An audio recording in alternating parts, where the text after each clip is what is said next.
90% लोकांच्या सकाळची सुरुवात चहानेच होते आणि कडाक्याची थंडी पडली की आठवण येते ती कडक मसालेदार चहाची.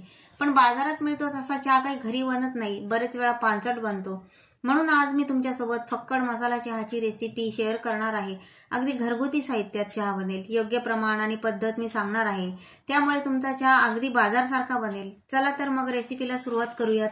पण त्या अगोदर तुम्ही माझ्या चॅनलला सबस्क्राईब केलं नसेल तर नक्की सबस्क्राईब करा. चहा बनवण्यासाठी मी 500 ml दूध घेतलेलं आहे आणि चहा बनवण्यासाठी इथे मी म्हशीच्या दुधाचा वापर करत आहे. आणि हा चहा बनवताना मी अजिबात पाण्याचा वापर करणार नाही. सगळ्यात पहिले आपल्याला हे दूध उकळून घ्यायचं आहे. बरेच लोक दूध न कोळता त्यात चहा पावडर साखर टाकतात, त्यामुळे चहा पानसट लागतो. तर असं करायचं नाही हे लक्षात ठेवा.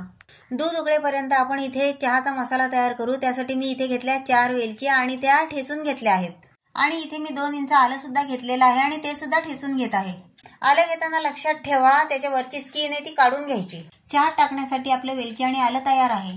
इथे मी चहा पावडर आणि साखर घेतलेली आहे आणि या चमच्याने मी प्रमाण सांगणार आहे, म्हणजे प्रमाण अजिबात चुकणार नाही. दूध उकळलेलं आहे. आता यात आपल्याला चहा पावडर टाकायची आहे आणि 500 ml दुधासाठी 2 चमचे चहा पावडर हे योग्य प्रमाण आहे. जर तुम्हाला याहीपेक्षा कडक चहा हवा असेल तर तुम्ही 1 चमचा चहा पावडरचं प्रमाण वाढवू शकता. चहा पावडर घातल्याच्या नंतर सुद्धा दुधाला एक छान उकळी आणून द्यायची. असं केल्यामुळे चहा पावडरचा पूर्ण अर्क या दुधामध्ये उतरतो. बरेच वेळा काही जण सर्व वस्तू एका हाती टाकतात, पण असं करायचं नाही. आता मी या दुधामध्ये ठेचलेली वेलची घालत आहे. वेलचीमुळे चहाला खूप छान सुगंध येतो. त्यानंतर यात मी ठेचलेलं आलं घालत आहे. आलं घातल्यामुळे चहा हा फक्कड आणि कडक बनतो. आणि आले कापून घालण्यापेक्षा ठेचूनच घाला, त्यामुळे चहाचा स्वाद आणखीन वाढतो. आता या दोन्ही वस्तू मी पळीच्या सहाय्याने मस्त मिक्स करून घेतल्या आणि पुन्हा एकदा दुधाला छान उकळी काढून घेतली. आणि चहा बनवताना चहा अगदी संयमाने बनवायचा, घाई अजिबात करायची नाही, तेव्हाच चहाचा स्वाद वाढतो.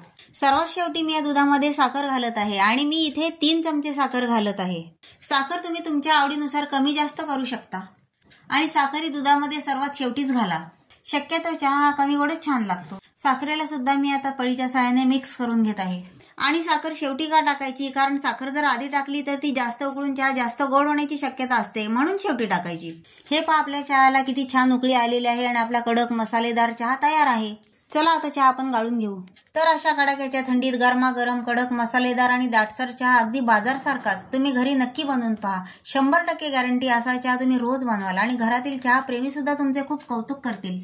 तर तुम्हाला आजची चहाची रेसिपी कशी वाटली हे मला कमेंट करून नक्की कळवा. व्हिडिओ आवडला असेल तर व्हिडिओला लाईक करा आणि जास्तीत जास्त लोकांना शेअर करा.